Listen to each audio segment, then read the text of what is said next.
আমাদের শিক্ষা ব্যবস্থায় একটি গুরুত্বপূর্ণ বিষয় ধীরে ধীরে যেন আড়ালে চলে যাচ্ছে।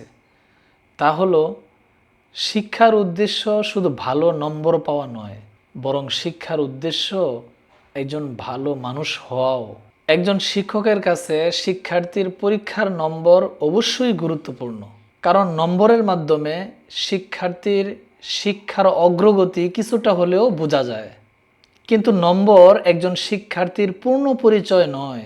একজন শিক্ষার্থী হয়তো পরীক্ষায় 100 নম্বর পেয়েছে, কিন্তু সে যদি মিথ্যা বলে, শিক্ষককে অসম্মান করে, বাবা মায়ের সঙ্গে দুর্ব্যবহার করে, নিজের দায়িত্বে অবহেলা করে, তাহলে আমাদের কি শুধু তার নম্বর দেখেই সন্তুষ্ট হওয়া উচিত?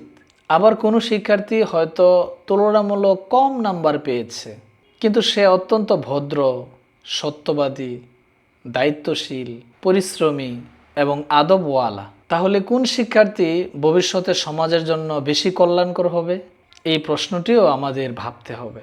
তাই প্রিয় অভিভাবকগণ, সন্তান স্কুল বা মাদ্রাসা থেকে ফিরে এলে শুধু জিজ্ঞেস করবেন না পরীক্ষায় কত নম্বর পেয়েছো, বরং কখনো কখনো জিজ্ঞেস করুন, আজ কি শিখেছো?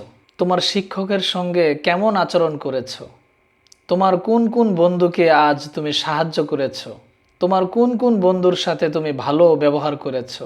আজ এমন কি কি কাজ করেছো যার জন্য আল্লাহ তাআলা তোমার উপর সন্তুষ্ট থাকবে?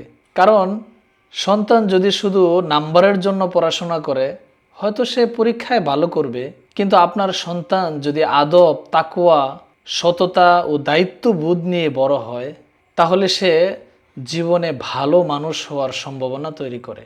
আর আমাদের সম্মানিত শিক্ষকদেরও স্মরণ রাখতে হবে, আপনারা শুধু একটি বিষয়ের উপর শিক্ষক নন, আপনারা শিক্ষার্থীর চরিত্র গঠনেরও কারিগর। একটি ভালো কথা, একটি ভালো আচরণ, একটি সময় উপযোগী উপদেশ কখনো কখনো একটি শিক্ষার্থীর পুরো জীবনটাই পরিবর্তন করে দিতে পারে। তাই একজন শিক্ষার্থীর খাতায় নাম্বার দেওয়ার পাশাপাশি শিক্ষার্থীর সততা, দায়িত্ববোধ, শৃঙ্খলা, আদব ও বিনয়ের দিকেও নজর দেওয়া উচিত।